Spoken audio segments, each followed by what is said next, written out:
come back at 12:15. In this part of the Carnegie Endowment Conference, former National Security Advisor Zbigniew Brzezinski criticizes the Obama administration's handling of the Syrian civil war and discusses how the U.S. should respond to Iran's nuclear program.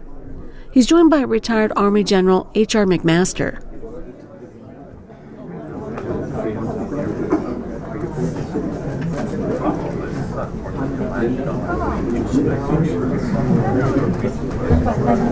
Okay, I hope that you were able to get some sustenance. We have explored now in some depth the parlous state of Iraq today, and we have looked at what the war has cost the American taxpayer and the American economy, and how that relates to the fiscal problems that we are facing today. And we turn now to the geopolitical lessons of this conflict. I think the heart of this discussion.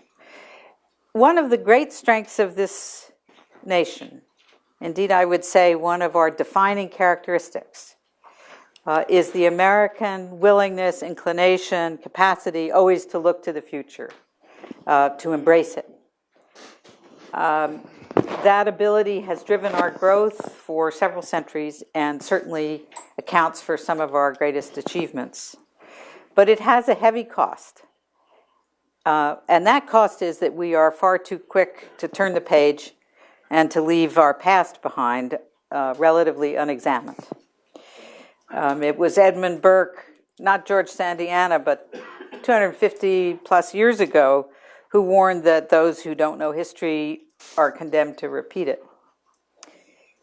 And I must say, I was thinking about that this week when I read in the most recent Pew poll that 45% of Americans believe that the U.S. achieved its purposes in Iraq.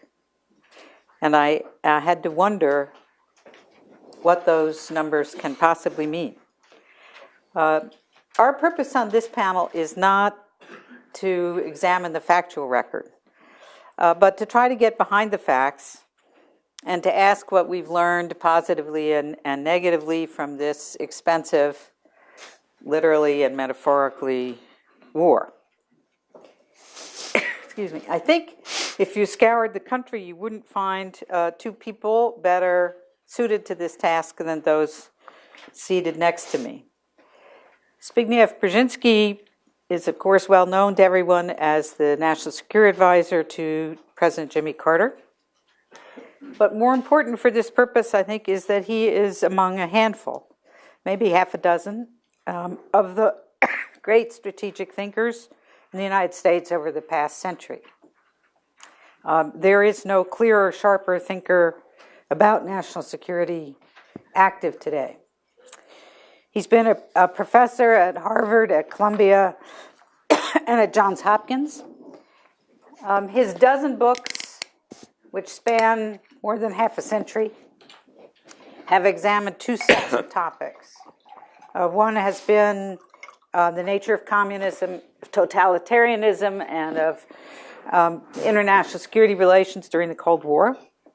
And the other, increasingly over the past half dozen years or more, has been about America's role in the world in a rapidly changing strategic environment, and about America's interests looking forward.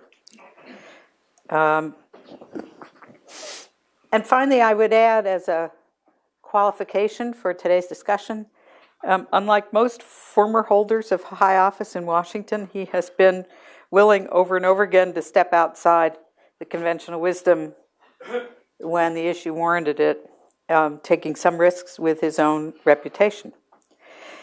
General McMaster is one of the most prominent of a very small, very elite, very important class of individuals who've earned the title warrior soldiers. He too has been willing to critically examine the past and has done so with such power that rather than end his military career, the work has ultimately advanced it. His PhD thesis became the widely influential book, Dereliction of Duty, Lyndon Johnson, Robert McNamara, the Joint Chiefs of Staff, and the Lies That Led to Vietnam. I think the title gives you some idea of his appetite for straight talk. He is equally known for brilliance as a combat commander, earning a Silver Star for leadership in the 1991 Gulf War, and even wider recognition for his enormously influential success in the Battle of Tal Afar in the Iraq War. In the rest of that war, he went back and forth between field command and increasingly important staff positions, culminating in his role as a leader of General Petraeus' brain trust in developing and applying new doctrine on counterinsurgency operations. So we have, I think, two people who can really help us examine, help us not turn the page too soon.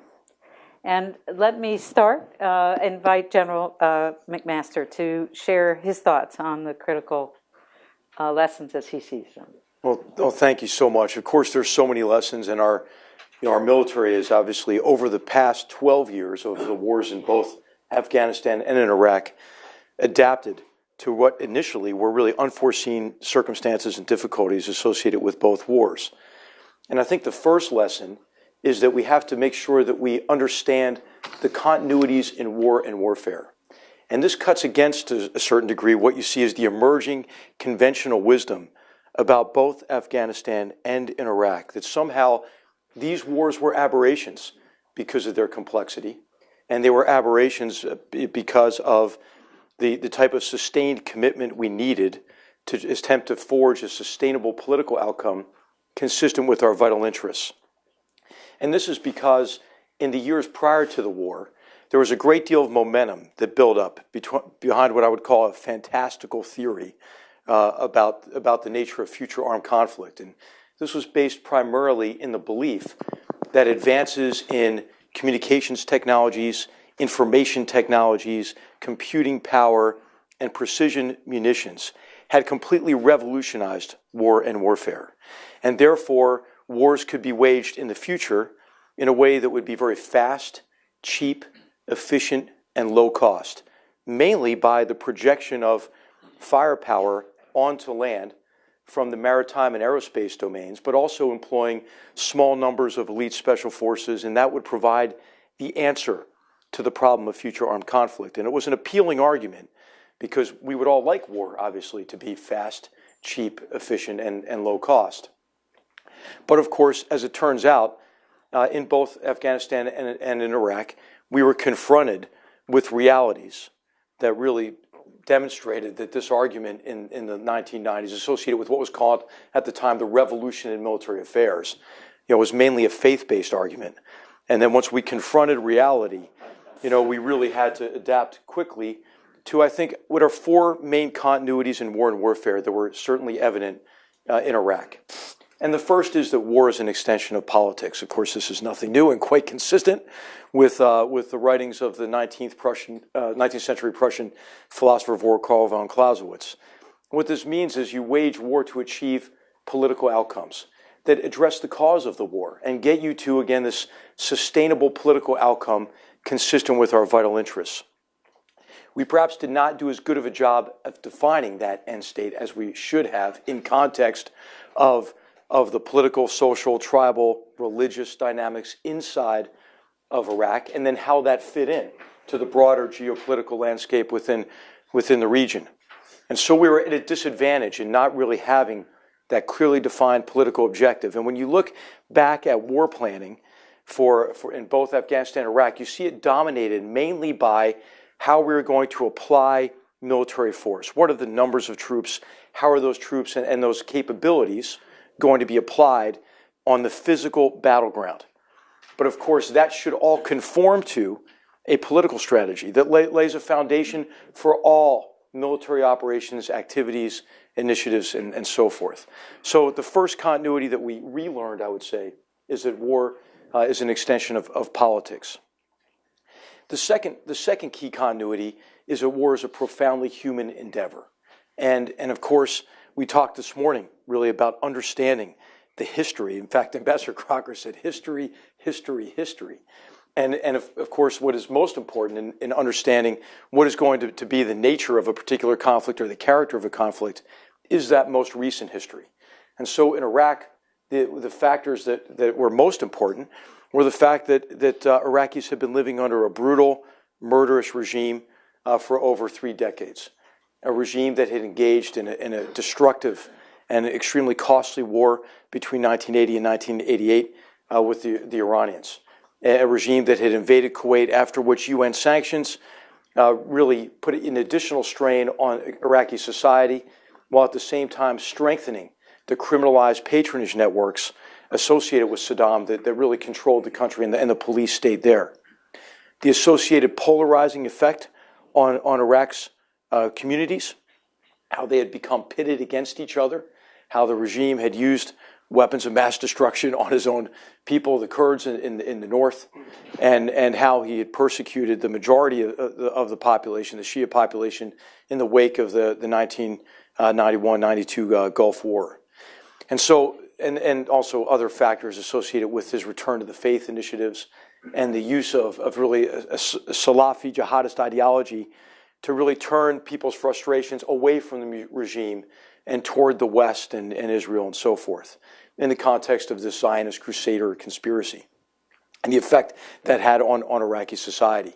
So understanding that human dimension of conflict, and in particular, understanding local conflicts that could occur, how these tribal, ethnic, sectarian competitions for power and resources would play out, and then how they would be connected not just to national politics, but also to the agendas of other countries and organizations.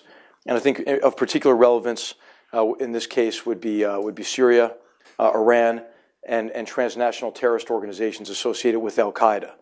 So the political and human dimensions of war, I think, are obviously extremely important for us to remember, and an important lesson for us to carry forward. The other key aspect, I think, is that war is uncertain, and we heard a lot about today failures to predict the cost of the war, for example. And that really is not unusual, obviously, for us not to be able to predict the future course of events in war, although we continue to try to do it. And in fact, I think you could define American war planning oftentimes as a bit narcissistic in terms of defining the problem and what we'd like to tend to do only in relation to us, really, and then to assume what we would like to do is not only going to be relevant but decisive to the outcome of the war. And so it's for this reason, when you go to war, it's very important to be able to take actions to adapt continuously.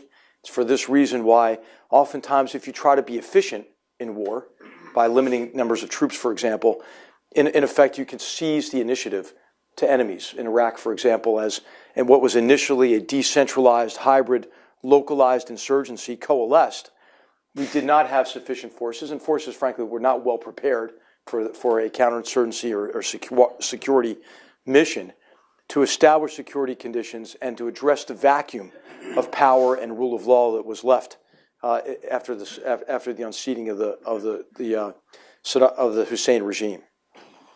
And then I think the final of these 4 main continuities in the nature of war is that war is a contest of wills, and that we have to communicate our determination to see the effort through toward that sustainable outcome consistent with our interests and worthy of the sacrifices and investments we've made in the outcome of that war.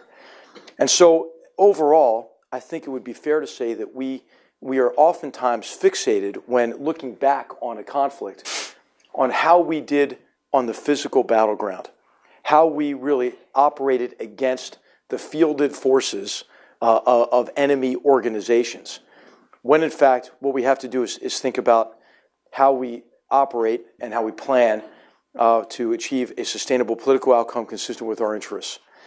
And so I think this is a particularly important lesson now, because as we look at the war in Iraq, the ongoing war in Afghanistan, where we still have 66,000 troops engaged every day, there will be a tendency to again define the problem of future war in a way that we think we can solve that problem in a way that's fast, cheap, and efficient, and relies mainly on technological prowess. And I think that the wars in Iraq and Afghanistan are both instructive in terms of their way that they have highlighted important continuities in war and warfare that have to be taken into consideration from the outset. Thank you. And I mean this with respect. Will we ever learn that lesson? I mean, you know, certainly in the thinking about Iran, less so, I think, with respect to Syria. As I listened to you, I thought we might well have learned a lot of those lessons in Vietnam, the conflict you studied so deeply. It's not so obvious that that much has changed in terms of the learning. Has it? Well, I mean, that's yet to be seen, and I think ultimately you could make the argument that that what we learned from the wars in both Iraq and Afghanistan will be as important as the outcome, could be as important as the outcome of those wars. To answer your question, we do relearn these lessons every time we go to war. The question is, will we be able to understand these lessons and apply them to really how we structure our national defense, for national defense, and how we prepare, you know, our leaders, civilian and military leaders, to deal with future threats to national and international security. So I think that remains to be seen. But I think what may be there are some major impediments to us learning these lessons. One of those impediments is the tendency in the conventional wisdom to view these wars dismissively as, you know, wars of choice or aberrations. Unless you're going to say that future policymakers will make perfect decisions in the future based on near perfect foresight or understanding of the situation at the outset, then we obviously have to be prepared for the complex interaction that we found in both Iraq and Afghanistan against determined enemies and in very complicated environments. The other impediment to learning is just really defining war as fast, cheap, and easy is appealing. And one of those those manifestations of this appeal is this sort of what I would call a rating mentality that has emerged from a misunderstanding of what led to really a success in Iraq during the period 2007 to 2009, during which I think we had a very good shot at consolidating gains after that period of time and getting to a sustainable political outcome that was consistent with our interests and I believe with the interests of the Iraqi people. This is the idea that really future war mainly is about identifying sort of nodes in an enemy's organization and then conducting raids against that organization, an attrition or a targeting approach to war. Those raids being conducted either by precision-guided munitions or by highly specialized special forces. When in fact, that sort of approach confuses military activity with progress, again, toward trying to achieve sustainable objectives.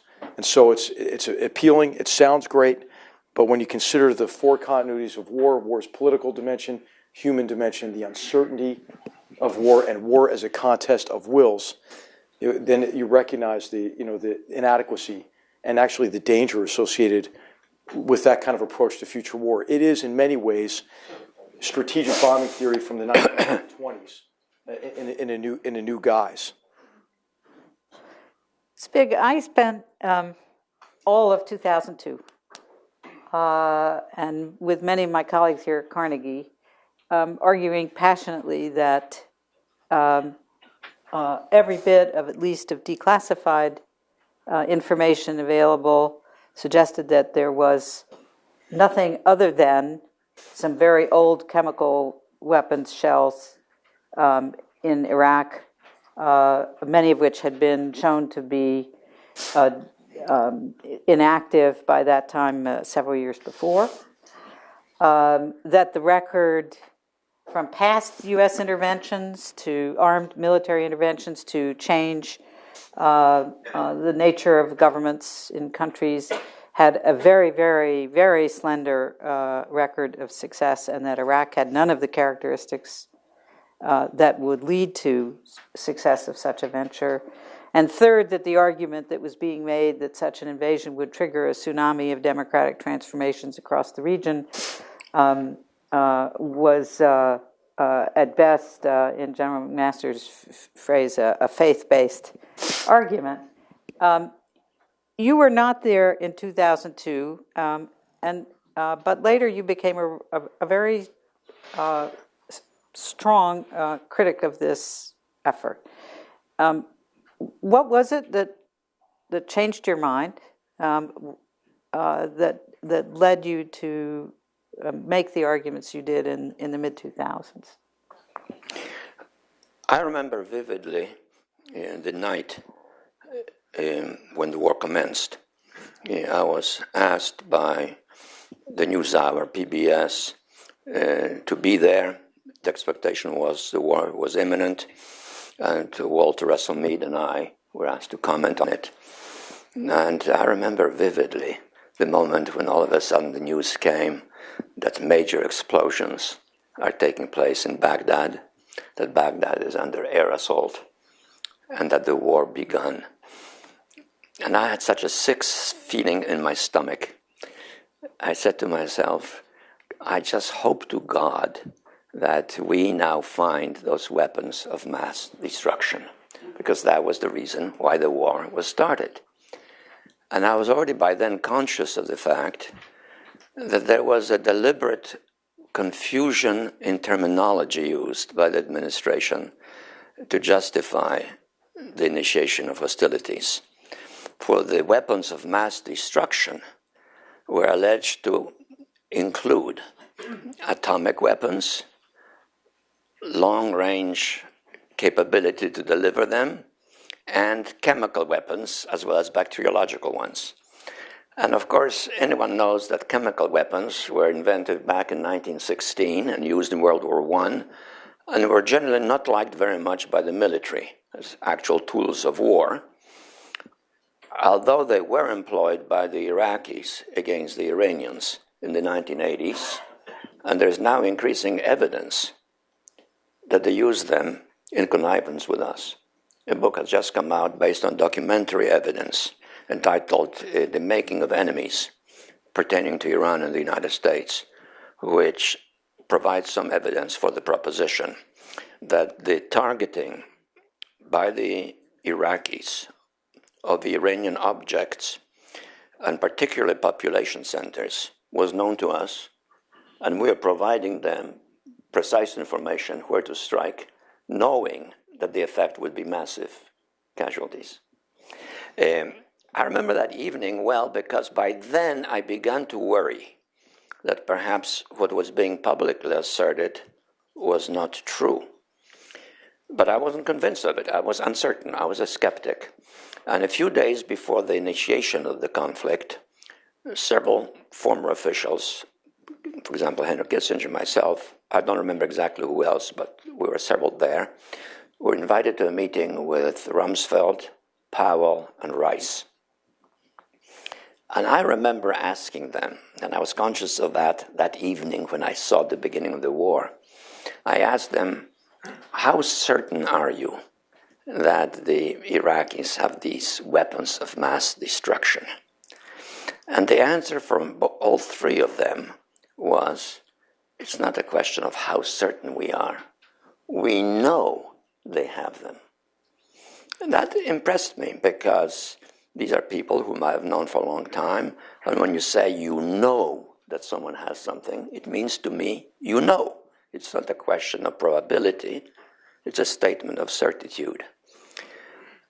Nonetheless, a few minutes later, it still occurred to me to pursue the subject, so I asked them one more question. If you know that they have weapons of mass destruction, what is the order of battle for their use, and particularly for nuclear weapons? Because obviously, if they have them and they're ready to use them, there has to be an order of battle authorizing either divisional commanders or brigade commanders or whoever else has the possibility to actually execute the initiation of their use. And here the answer was perplexing. They said, we don't know. I found that surprising because it seemed to me that if they have certitude over the fact that they have them, presumably that certitude would extend to some sources of information, that would give us an insight into how these weapons would be used in combat. What would be the process of initiation of their use? So that evening I was profoundly troubled, and I wrote an article basically arguing that we should defer the attack until Blix of Sweden has had time to conclude his research, his search within Iraq for such weapons of mass destruction, and he was being increasingly provided with targets to inspect from the CIA. And thus, one could assume that the knowledge we have was being put at his disposal, and he was pleading for that time so that he could complete his reports to the UN, but in effect to the United States, and indirectly to the two countries that were egging us on, Prime Minister Blair of Great Britain particularly, and also the Israelis. Well, we know what happened subsequently. The weapons were never found, and the war was therefore initiated on the basis of assertions which were most charitably described as inaccurate and probably simply as fraudulent. And that concerned me enormously, because I said that I felt that at stake was American credibility worldwide, that this had really significant implications for the position of the United States in the world. And I'm afraid that this has, unfortunately, come to pass. The standing that the United States enjoyed at the end of the Cold War, and which lasted into the beginnings of the 21st century, has been very badly dissipated. And that affects us adversely around the world and has serious implications for future decisions that involve war and peace. On the basis of what has happened, what level of confidence are we as citizens, is America as a country, entitled to have, for example, before initiating a war against Iran? We do have some parties who tell us that there are red lines that should be drawn immediately. Some of these red lines that were recently drawn have been in fact crossed. Now they're being extended by 1 year. But then what happens after that 1 year from now? And whom are we to trust? On what basis are these assertions being made? How reliable are they? And are there alternatives to war that could be feasible? I cannot ignore the fact, having been deeply involved in the Cold War, that we managed to deter the Soviet Union, not only from an attack on the United States, but we managed to deter the Soviet Union from the use of force regarding Europe, our friends and our allies, because we protected them credibly. That is to say, we made it very clear in advance that we identified our security with the security of Europe, and that any action against Europe would be tantamount to action against the United States. And we knew very well, giving these assurances, that we were directly vulnerable because of them. Vulnerable on a huge scale. We once had a false alarm, and if that alarm had not been false, within roughly 8 hours, about 85 million Americans and Soviets would have been dead. I was then National Security Advisor, so I was involved in that. So we had this consciousness of serious responsibility and also credible obligation. And we prevailed. The Soviet Union never did it. And we never did it either. And we're doing the same for the Japanese and the South Koreans. Vis-a-vis a country that is acting openly in a somewhat seemingly irrational fashion. Maybe it's calculated by them, but the impact is disturbing in terms of its questionable rationality. And it's a country which already has 8 bombs. And it has delivery systems that cover all of South Korea and Japan. And potentially for the first time, though not, I believe, yet, in fact, the northwestern parts of the United States. And yet we find that sufficient to protect South Korea and Japan. Why is it we can't do that for Israel? Why does the president have to use vague language about all options are on the table, which is a threat of use of force? And why does he have to make categorical verbal guarantees which commit him to the use of that force and create a presumption that he will? Has the country as a whole been consulted? I dare say that in the present atmosphere, much of Congress probably would support it for reasons more connected with our domestic politics than with foreign policy, but would probably lean that way also on the assumption that it will never happen. But it could happen. But we are certainly able, if we wish, to protect Israel in a credible fashion by guarantees which are as binding or even more binding than those that we gave to the Europeans and are giving to the Japanese and to the South Koreans, and especially so vis-à-vis a country which doesn't have the opportunity to threaten us directly, because there's no way the Iranians can reach us. And at the same time, we should not lose sight of the fact that if we do repeat vis-à-vis Iran what we did vis-à-vis Iraq, we'll probably be engaged in a conflict that's more protracted and more regionally widespread than was the case with Iraq a decade ago. So these are some of the concerns that are rooted in history. Beyond that, let me make one more observation about the nature of war. Democracies are very able to wage total war if they're attacked. They're not so good. They're not predisposed. I think they're mentally not prepared to wage total war if they have themselves started the war but were not attacked. It's an important psychological as well as historical difference. We were able to break the will of the Germans in large measure by massive air assaults on their civilian population. Yes, of course, it was justified by the need to disrupt transportation, undermine industry, but a great part of the motive was also, let's break their will by destroying and burning their cities, and in the course of destroying and burning their cities, killing as many civilians as possible. The most classical example of that was provided by two single strikes, each of very short duration and of absolutely calamitous human casualties. Hiroshima and Nagasaki, where in the course of minutes we incinerated, literally incinerated, several 100,000 people. We were able to do it because we were the victims of an attack. We were defending ourselves. We didn't want to assume the burden of major casualties for our military, which an invasion of Japan would have necessitated. We broke their will, and we won the war. But look at the last several wars we have waged, where we were not, in a sense, the objects of a threat from an enemy that could devastate us.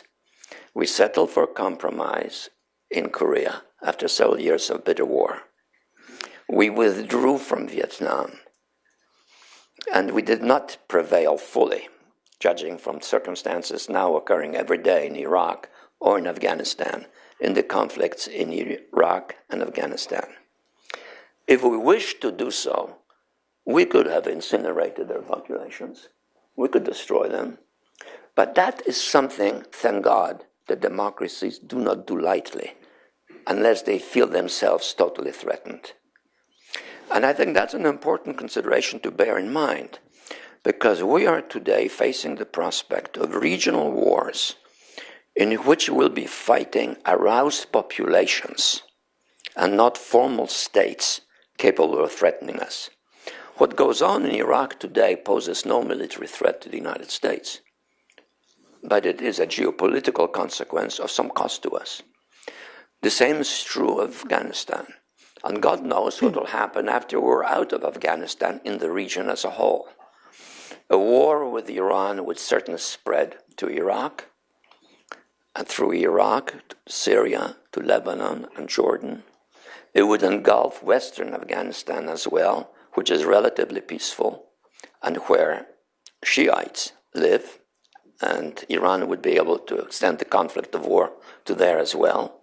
The consequences would be massive. because we are now facing the possibility of confronting populations that are politically aroused and who, for a variety of ethnic, religious, nationalistic reasons, choose to fight.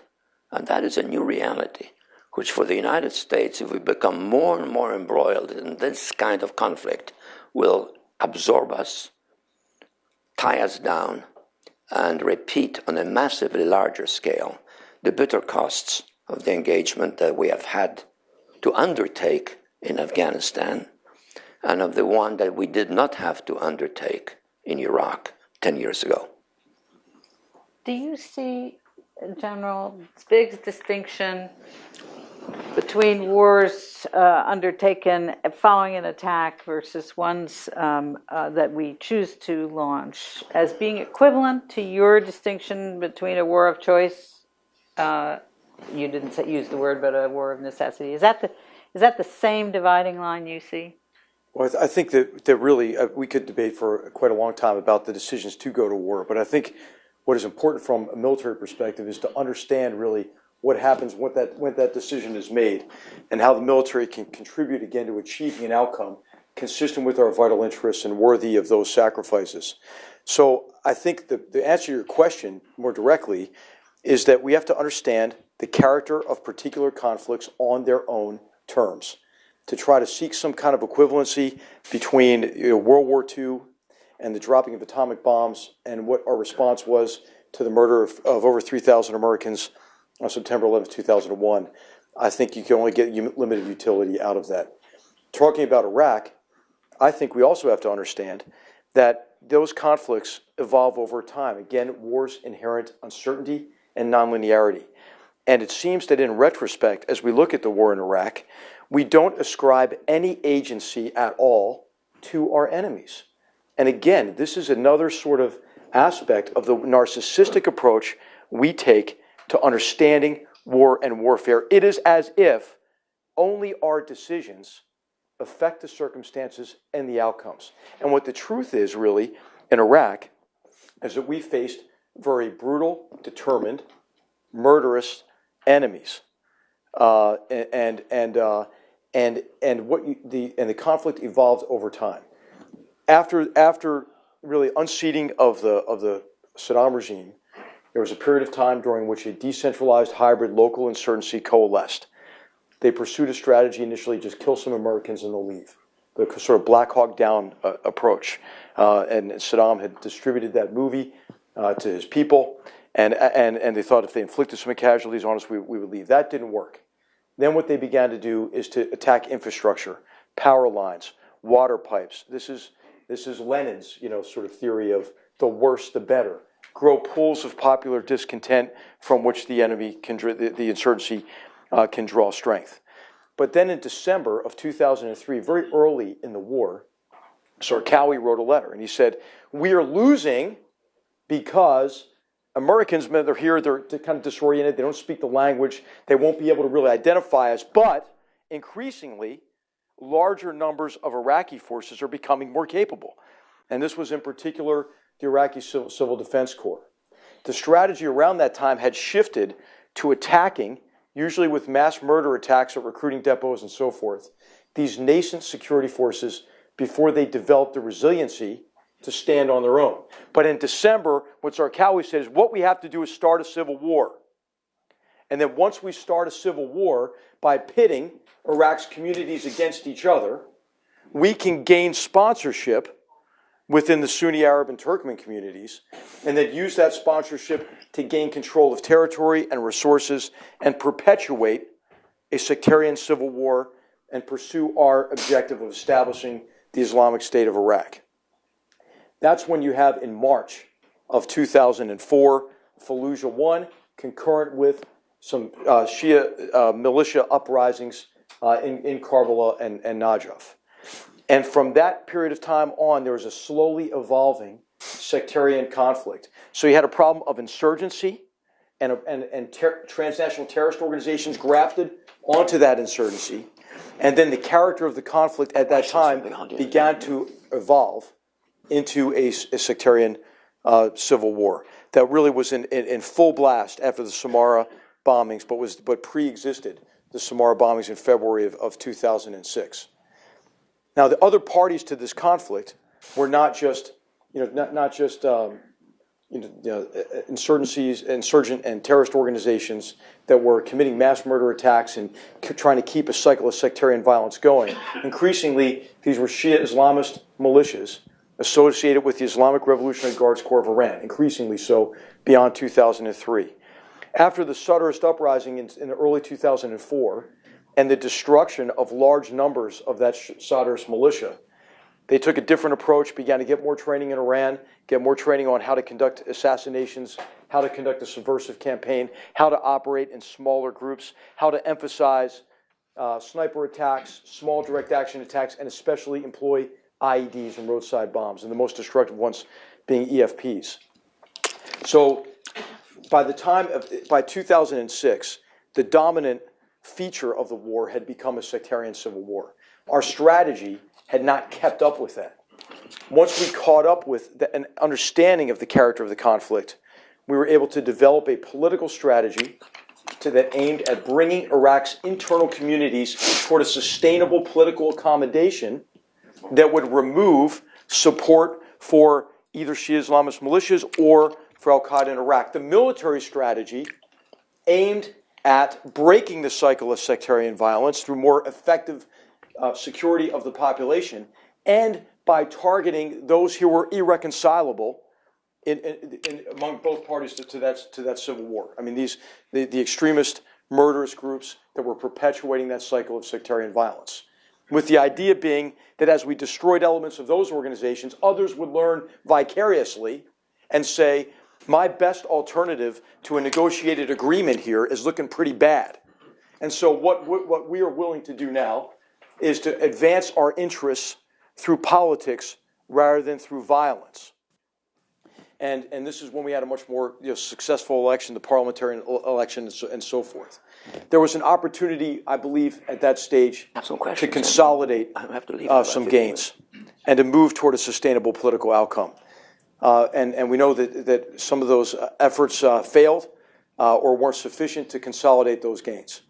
And so the future of Iraq is obviously very much in question beyond this point. But I think it's very important to understand that these conflicts evolve over time, and we're fighting enemies there who have a say in the future course of events. And we need to talk more about those enemies. What are they trying to achieve? What are their goals? What are their strategies? Because then we could inform the public about what the stakes are. But instead, we talk about only us.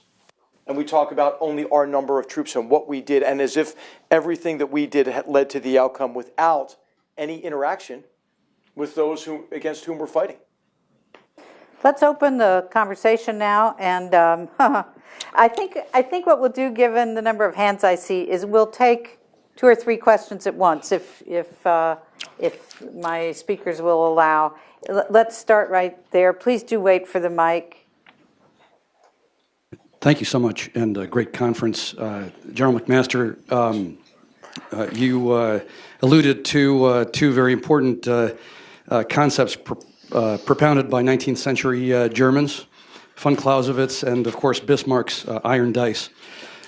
So my question is, given the fact that the last election was, relatively speaking, fairly close, and that one of the 2 candidates was advised by a number of neoconservative theoreticians, how do you expect, and given the 3 previous sessions focus on the economic losses, the opportunity costs in Afghanistan, the reputational losses that the nation has taken, how do you explain the continued prevalence of this philosophy in the American political discussion? Thank you.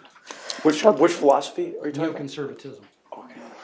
All right, we'll take 2 right there on the aisle. Define that in 3 sentences, please. Okay, no, sorry. All right. Yes, thank you. My name is Saeed Erekat, and I'm a journalist in town, but having spent 5 years in Iraq, where I had the pleasure of meeting General McMaster in Baghdad, actually, I can tell you that Iraq is destroyed beyond redemption. Almost 1 million Iraqis have died. Infrastructure is completely destroyed. Yet Iraq, as Iraq, does not figure on the ongoing debate. So I want to ask Dr. Brzezinski and General McMaster, who should bear the moral responsibility for what has happened in Iraq? Thank you. Okay, right there. Thank you. Mark Katz from George Mason University. Thank you for both presentations. With regard to Dr. Brzezinski's comments about Iran and the president's statements in Israel, I have to admit I'm very confused by what he means by all means necessary. I don't think that the Israeli government is interested in occupying Iran, and I don't think the Obama administration wants to do so. That it seems that the strategy, if there is one, is to make some kind of surgical strike to knock out the Iranian nuclear capacity. And I'm just curious, is that possible, or is that another example of faith-based strategy? And for the general in particular, in that you have raised the importance of understanding how the opponent is going to respond, what is the likely response of the Iranians to what we hope to be a surgical strike, such as the Israelis delivered on Iraq in '81 or Syria? Thank you. I think we've got it. Why don't I deal with Go ahead. Iraq and Iran? Then there's another issue which I want to address. On Iraq, the question is very simple. Who bears responsibility? Well, I think the answer is very obvious. We do. We started the war. The Iraqis didn't attack us. We went in. Some may feel for legitimate reasons. Others may feel for dubious reasons. Some, like myself, feel for fraudulent reasons. But in any case, the fact is, we started it. So we're responsible for what happened. I wish we had done better. Even though I am critical of the war, I wish we had been more successful, less brutal. The general referred several times to the murderous character of those whom he fought. He's doubtless right. But I wonder how they look at us in that connection. Every war is murderous, and therefore it depends a little bit also on what its historical antecedents are and what its geopolitical and moral consequences are. On Iran, well, I don't know what a surgical strike means. Because we haven't tried one in that set of circumstances. We will be attacking nuclear facilities. Some of them are located close to urban centers, one particularly. What about the fallout? What about radiation? How surgical can an attack on a nuclear facility be? What about even without radiation? Simply the casualties from the explosives used. Casualties, first of all, of the scientific staff that's working in there, and then of people in adjoining areas.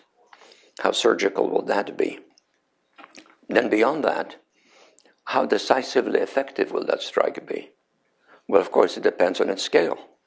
And if it depends on its scale, then the consequences of the earlier question, how costly it will be, depend a little bit on that scale. So it may be surgical, but it may be lethal on a massive scale at the same time. And then suppose it has to be repeated in a year or two from now. What happens in Iran itself? Will the Iranian people joining us in justified outrage at the mullahs rise in righteous indignation, overthrow the regime, and apologize to us for having provoked us into attacking them?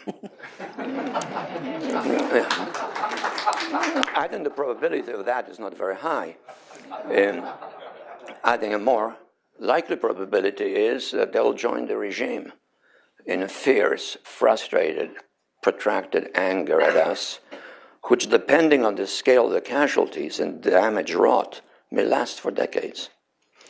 But without even waiting for decades, they certainly can do some things around Iran immediately.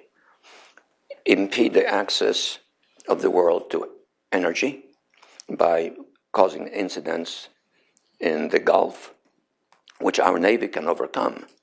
But our Navy cannot prevent insurance companies for tripling, quadrupling the cost of acquiring energy. So there's an enormously negative impact on global economy immediately, particularly in Asia, for which neither the Japanese nor the Chinese will be particularly grateful to us.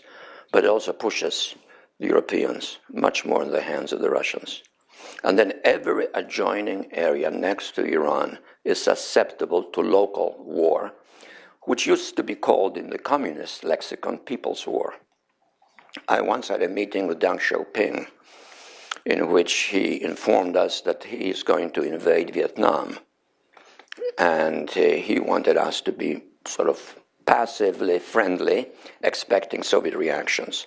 And he was asked, what is the likely Soviet reaction by the President of the United States? And he sort of breezily said, well, you know, they may do this, they may do that, they may send arms, that will take a long time because we're not going to be doing it for a long time. And they may stage border incidents, we have had lots of them, so we can have a few more, so what? And then he says, they may invade us from Mongolia, where they have 22 armored divisions, and strike southward towards Beijing directly. And he says, we will use people's war on them. And I know what he meant. It meant the kind of thing that we have experienced also. And people's wars don't end that quickly. And at the same time, the aggressor is less inclined to go all out for total war because the aggressor wasn't threatened. So there are self-inhibitions at work here. And particularly so in a case like us, a democracy. We're not going to go and kill all Iranians, even if they do these things in the region. So we're going to be faced with a protracted conflict, which will make this experience of the decade ago really seem like a trifle. And therefore, I am worried as to why we're trying to buy off this pressure that the president is feeling for commitments to military action against Iran without fully contemplating the large-scale geopolitical consequences, the effect that we'll be alone in this adventure. Have no illusions. Even those who are kind of semi-egging us on, as was the case with Sarkozy, less now with Hollande, as is the case with the British, somewhat. They're not going to be in there with us. And there will be a lot of countries that will indirectly suffer, that will resent it bitterly. So it's a bad choice. I don't think the president wants to do it. I think the president wants to avoid it. And I am sympathetic to his position. But I just wish that some of our rhetoric was more careful, because that rhetoric could then be, so to speak, applicable and used by those who favor war as, in fact, already legitimating such a decision. And we saw that, I think, in 2002. Let me turn back to you. Well, I think I'll just address one of the questions, which is about moral responsibility, and just to tie into what Dr. Brzezinski said. I think it does have a lot to do with historical antecedents and what evolved inside of Iraqi society, really from the 1970s onward, especially against the destructive war with the Iranians from 1980 to 1988, the decision to invade Kuwait, and then the UN sanctions that followed that, and the effect that had on Iraqi society, which made it all the more difficult for that society and that polity to move towards stability in the wake of unseating of the Hussein regime in 2003. And then, from my perspective, I would blame Al Qaeda in Iraq and the murderous bastards, frankly, who used mass murder as their principal tactic in the war. And this is where I think you have to pay attention to local realities. And I would ask Dr. Brzezinski to go visit the cities in Iraq that were racked by these murderous attacks, and ask them who they blame. And what they will tell you is they blame the people who committed those murders, and that's who they should blame, I think. In 2005, when we went into Tel Afar, it was a city that life had been choked out of it because of a really systematic attack, a very sophisticated attack by Al Qaeda in Iraq and their associated groups. They turned that city into their training base. I command Fort Benning, Georgia now, which is our maneuver center. This was the Fort Benning, Georgia of the insurgency. It's where they conducted sniper training, mortar training, medical training. These aren't just insurgencies that kind of happen because people don't like America. These are organizations that mobilize resources and people. This is an enemy organization. Courses offered there in Tel Afar included kidnapping and murder, obviously in the courses you would imagine in terms of IED courses and so forth. And they literally choked the life out of the city. Schools have been closed for over a year. Marketplaces have been closed. Communities had fallen in on themselves because they had succeeded in pitting the Sunni and the Shia communities against each other. And I think that this is the tactic that gives, I think, us a window to understanding other conflicts really across multiple regions. The first lesson, I think, is understand every local conflict on its own terms, understand its connection to larger political struggles and conflicts at the national level and regional level. But one general observation you can make, whether it's in Mali or whether it's in northern Nigeria or whether it's in Syria or I think in Lebanon or northern Yemen or southern Thailand or or Pakistan in the Fatah and so forth, is that these groups who are pursuing political agendas by the use of terrorist tactics, and those tactics involve trying to gain sponsorship among certain aggrieved portions of the population, and to use that sponsorship to gain a foothold, and then to use that foothold to perpetuate violence between groups, pitting groups against each other. So what was necessary in Tel Afar was to set the security conditions to bring people back together, to forge an accommodation between parties who had been fighting against each other, and for the good people who had to develop a common vision for the future in which they could believe their interests would be advanced and protected, and then to remove sponsorship for these murderers who were inflicting so much pain and suffering on those communities. And so my experience has been in both Iraq and in Afghanistan that American soldiers, Marines, airmen, sailors took great risks and made tremendous sacrifices to break these cycles of violence and provide security so that those accommodations can be made. I think it is analogous to what's happening in Afghanistan, where you essentially have an intra-Pushtun civil war going on, a civil war that was perpetuated in part by a perception that there had been the establishment of exclusionary political economies that left key elements of the population outside the tent. Those became recruiting grounds for the Taliban groups, various Taliban groups, Haqqani Network, Hezb Islamic Mujahideen, and Quetta Taliban.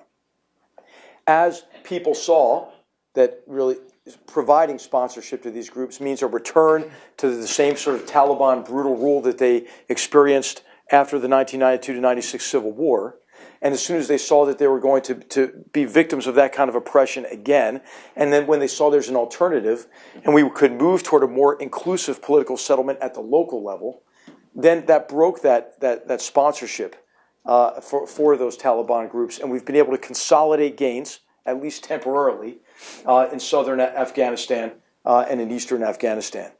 The same, I think, was true in the period after the very destructive fitna and civil war, very costly fitna and civil war from 2006 to 2008. Iraqis came together, began to forge these sorts of accommodations at the local level, and what we hope to see is more of those accommodations at the national level. Okay. And we talked obviously in the first panel more about why that hasn't occurred. Okay, this gentleman right here, and then we'll try to take a group right here. Thank you, ma'am. I'm Jingyi Chan with Phoenix TV. This question is to Mr. Brzezinski. Since the president right now is taking his very first foreign trip in his second term to the Middle East, how do you see his Middle East policy? And can he really achieve something in his second term? Thank you. We're going to take a couple of questions. I'm hoping, I don't want to rule things out, but I'm hoping to keep the focus on the big question we have before us, which is the lessons of a decade of war. Right here.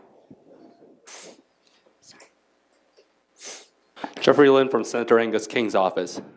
I was wondering, given that General mentioned how war often doesn't turn out the way we want it to, that if the air-sea battle concept would be perhaps too much tending towards that direction and towards Mr. Brzezinski, sir, I was wondering how the vast investment we put into Iraq has sort of possibly shifted priorities away from, say, the Asia-Pacific and the Europe during the 2000s.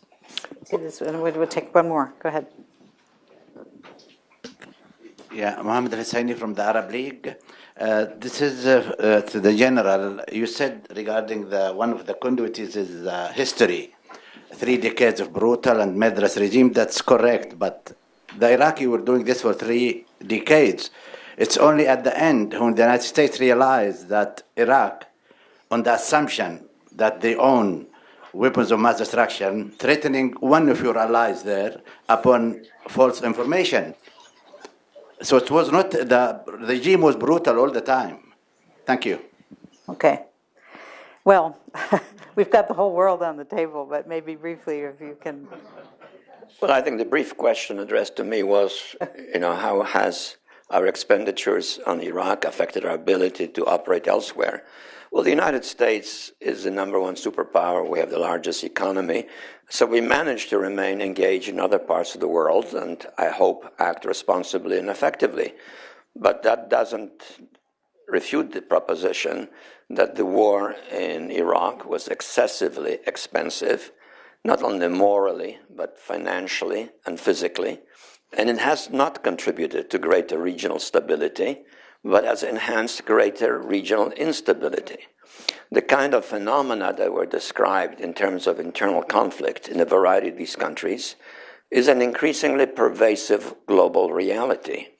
If the lesson to be drawn from it is that whenever there are quote-unquote murderous groups doing nasty things, the United States has to go in militarily and to deal with it, I think is a recommendation for a policy that it will be ultimately suicidal. I think that is the kind of a policy that our adversaries, who would like to see our power decline, who would like to see ourselves spent in endless conflicts all over the place for doubtful reasons, will be, in fact, a gift to them. So I'm sure we can maintain a reasonable and stable policy towards the Far East, and we're doing it. But I hope we'll also draw some lessons from the experience of the conflicts that we have waged in recent years with rather dubious geopolitical effects. Can I ask you maybe both to address the question of Syria, which seems more than Iran to have echoes about the kinds of choices that and the kinds of difficulties of intertwined military and political considerations that we faced in Iraq? Well, I would say on Syria is that we got off on the wrong foot in the first place. Remember, the trouble started about 2 years ago. Not long thereafter, the President of the United States declared publicly that Assad of Syria has to go. And that was a choice that he made. One would assume that declaring it publicly involves a commitment by the United States, which the United States is prepared then to make effective. And that therefore we have the means and the strategy for achieving that objective. It soon turned out that this was a rhetorical commitment without a real capacity for follow-through on our part. So we went to the UN and we demanded that the UN Security Council support us on this. Not surprisingly, the Russians and the Chinese said, well, we don't share this conclusion, and we're not going to join you in forcing Assad out, and we object, and the resolution fell. We thereupon denounced the Russians and the Chinese as having engaged in a stance that is infantile and disgusting. Those were the words used by our ambassador to the UN, which is not a way of soliciting their support for further common policy. On top of it, it became increasingly clear that the opposition to Assad is very mixed. Some of it involves some of our friends who are sponsoring Salafi movements. Some of it involves the infiltration of Al-Qaeda types into Syria. Some of it involves Iranian involvement. And therefore, the picture is far from clear. It was also increasingly evident that we didn't really have strong support from groups that were capable of organizing an effective military resistance. So we have been stalemated. Recently, we have announced that we will provide money to the resistance groups and humanitarian aid, but will not give them arms. Well, which is a curious decision, Because first of all, we don't really know to whom to give arms in the first place. So we're not going to give arms because we don't know who the recipients are, how reliable they are. But we're going to give some people some money and humanitarian aid. Since humanitarian aid, and particularly money, is fungible, they can buy arms. So whom are we really arming indirectly, having decided in the first place that there aren't any people that we want to arm? So I think our policy really is rather short-sighted and not particularly effective. I think the best we can hope for is some international settlement still, in which somehow we will manage to get the Russians and the Chinese, and through them, therefore, also the Iranians, to participate. Because otherwise, the conflict will go on. It will involve the fragmentation of Syria, and probably will have a negative destabilizing impact on Iraq, as well as on Lebanon and on Jordan. And these are not conditions that are felicitous to the kind of the Middle East that we would like to promote. Sure. Okay, I'd like to just go back to the question about air-sea battle quickly. Air-sea battle is an operational approach designed by mainly the Air Force and the Navy, but with participation of the other services as well, to defeat what is seen as emerging enemy anti-access capabilities. I think it's great. I mean, I'm a huge fan of it because obviously, as a soldier, you can't get anywhere unless you travel through the air or by sea, right? To contingency operations overseas, certainly. But of course, the question is really, it is not an answer, and I don't think anybody, I would say in their right minds would say it's a solution to the problem of future war. It's just a way to be able to use joint forces in a position to do what they need to do given the situation. And so the question is, when everybody poses something like this as an operational capability, how does it get to a strategy? Well, it would have to deal, I think, with those four continuities of war that we were discussing at the beginning. On the question of Syria, I can't really comment on that because first, I'm not an expert at all by any means. I'm not an expert on Iraq either. But I think the main thing for us to consider, looking back at Iraq as a lesson that may be applicable more broadly, is that we have to understand really all the battlegrounds that are contested between us and our enemies.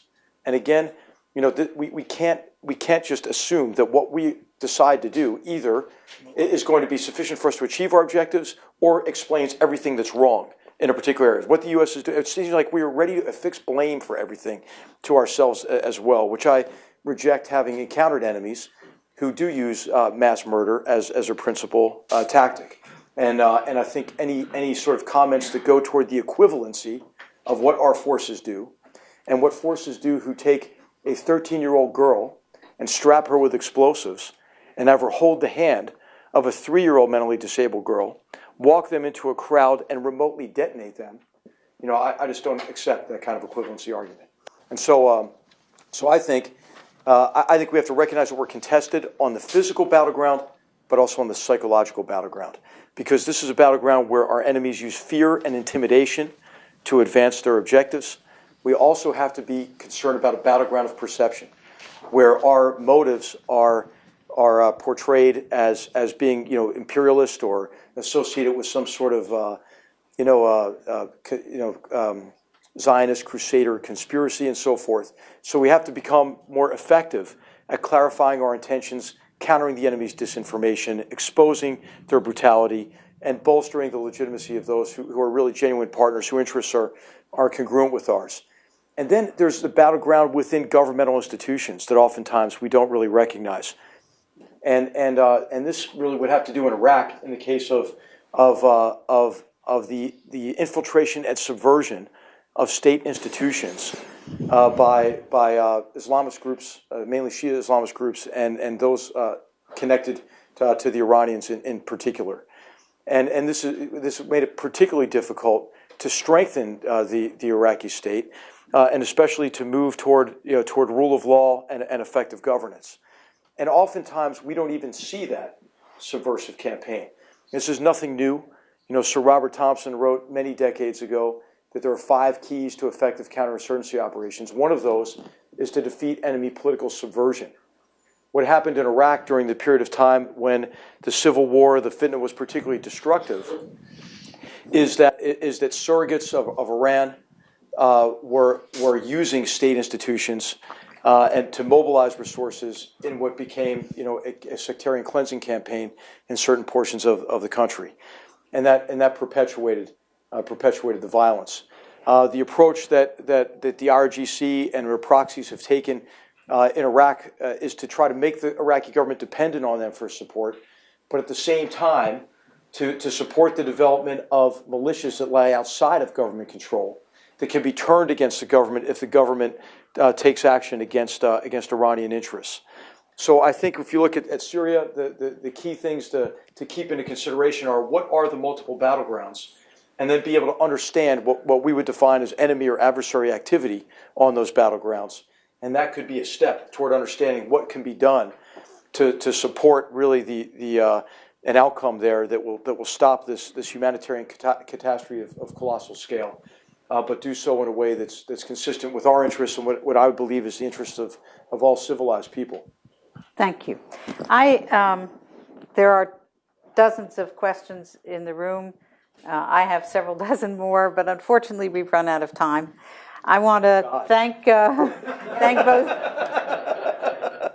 I want to thank all of you who have been with us all day for this discussion, and in particular, Dr. Brzezinski, General McMaster. And thank you both very much for joining us. Very good.